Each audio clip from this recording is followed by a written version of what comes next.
Assalamualaikum warahmatullahi wabarakatuh. Halo semuanya, perkenalkan nama saya Cynthia Ferlita Susabila.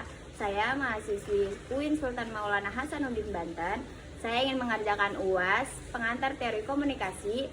Saya ingin membahas macam-macam teori komunikasi massa. Baik teman-teman, sebelum kita bahas komunikasi massa, kayaknya kita belum afdol nih kalau kita belum tahu apa sih definisi dari komunikasi massa itu sendiri. Definisi komunikasi massa yang paling sederhana dikemukakan oleh Bittner, yaitu message community through mass medium to a large number people, yang berarti komunikasi massa adalah pesan yang dikomunikasikan melalui media massa pada sejumlah orang. Dari definisi tersebut dapat diketahui bahwasannya komunikasi massa itu harus menggunakan media massa. Jadi, sekalipun komunikasi itu disampaikan kepada halayak yang banyak seperti rapat akbar di lapangan luas yang dihadiri oleh ribuan bahkan puluhan ribu orang, jika tidak menggunakan media massa, maka itu bukan komunikasi massa.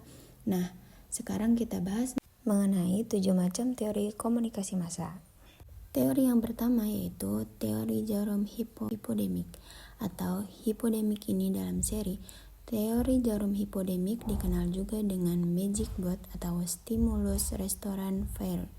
Disebut sebagai Jerome Hypodemic, teori ini dikesahamkan seakan akan para audiens bisa ditundukkan dengan pembicara informasi sesuai dengan apa yang dikehendaki oleh media, sebagaimana diibaratkan obat yang disimpan dan disebar ke dalam seluruh tubuh melalui jarum suntik. Teori yang kedua yaitu teori pengembangan atau teori kultivasi atau disebut juga cultivation fire. Teori pengembangan atau disebut dengan teori kultivasi ini satu kali dikenalkan oleh Profesor Georgi Gierner pada pertengahan tahun 960-an. Ia memulai proyek penelitian mengenai indikator budaya untuk mempelajari pengaruh menonton televisi terhadap kehidupan masyarakat. Menurut teori ini, televisi menjadi media atau alat utama di mana para penonton dapat belajar tentang masyarakat dan juga kultur lingkungannya. Nah, persepsi apa yang terbangun di benak penonton sangat ditentukan oleh televisi ini. Artinya, melalui contoh penonton dengan menonton dengan televisi, seseorang dapat belajar tentang dunia orang-orangnya, nilai-nilainya, serta adat kebiasaannya. Teori yang ketiga yaitu empirisme budaya. Teori ini satu kali dikemukakan oleh Hertzler pada tahun 1973. Teori ini menyatakan bahwa negara barat mendominasi media di seluruh dunia. Alasannya, media barat mempunyai efek yang kuat untuk mempengaruhi media di negara-negara lainnya, seperti negara-negara yang berkembang yang cenderung sulit untuk memproduksi media karena keterbatasannya. Teori selanjutnya yaitu teori persamaan media atau media theory. Teori persamaan media ini menjawab persoalan mengapa orang-orang secara tidak sadar dan bahkan secara otomatis merespon apa yang dikomunikasikan media seolah media itu juga manusia. Teori ini memperhatikan bahwa media juga bisa diajak berbicara. Media bisa menjadi lawan bicara individu seperti dalam komunikasi interpersonal yang melibatkan dua orang dalam situasi tatap muka. Teori yang kelima yaitu teori spiral keheningan atau spiral of silent fairy.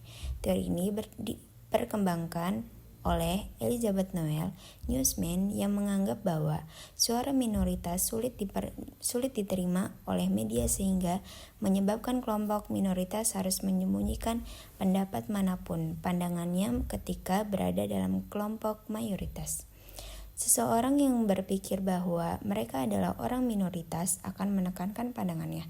Namun, daripada itu, jika seseorang mempunyai penderitaan yang sangat kuat, maka seseorang tersebut tidak akan mudah mengikuti opini mayoritas.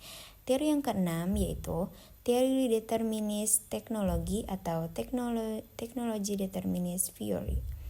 Teori ini dikemukakan oleh Marshall McLuhan pada tahun 1962.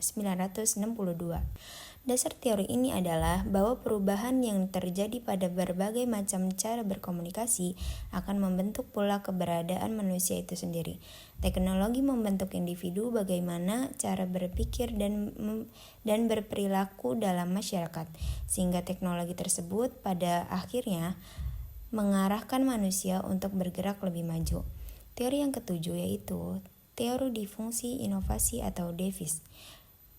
Munculnya teori ini dimulai pada tahun 1903 oleh seorang sosiolog asal Prancis, Cabrel-Tartre. Menurut teori ini, sesuatu yang baru akan menimbulkan keingintahuan masyarakat untuk mengetahuinya. Seseorang yang menekankan hal baru cenderung mensosialisasikan dan menyebarkannya.